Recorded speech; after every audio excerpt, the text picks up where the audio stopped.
Have you ever seen the face of God? If you have, you know your life will never be the same. Jacob certainly discovered that. This week we have been looking into the life of Jacob in Genesis chapter 33. And Jacob was a younger brother of his fraternal twin Esau.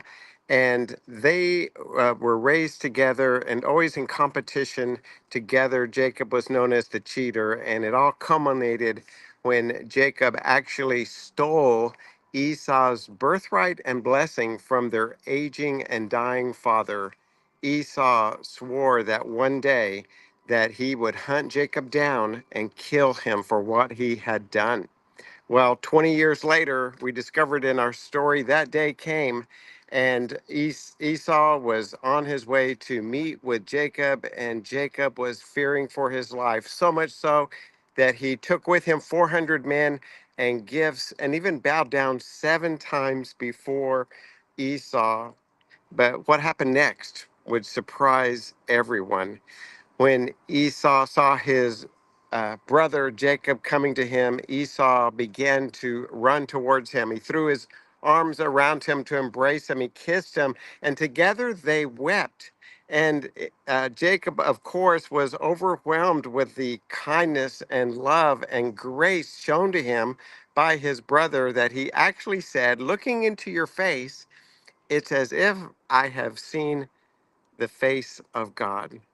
How beautiful it is that when we live out the heart of the Father, when we live out the love, the kindness, the mercy of God, then it is indeed looking into the face of God.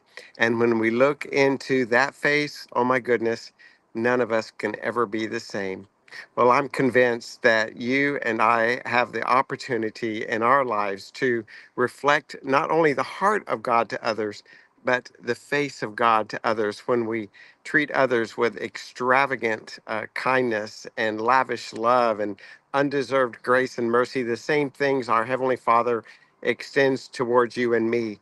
I've always heard that as a leader, how people feel around us is the most important thing about our leadership and our lives. And I believe it's true, whether we're leading in a workplace or leading at home or just leading our lives, how people experience us, how they feel when they're around us is everything.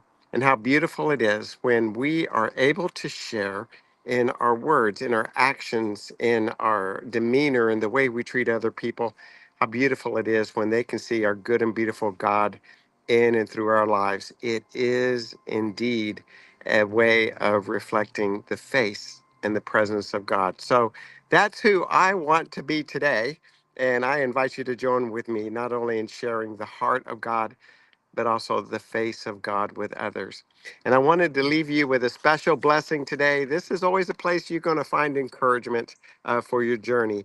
And this is the called Aaron's blessing. And it was so important that he told his son to give this blessing for generations to come, word for word. So I want to share it with you today because I think it's so appropriate. The Lord bless you and keep you. The Lord make his face shine upon you and be gracious unto you. The Lord turn his face towards you and give you peace. May that carry you through the day. Thank you so much for joining today.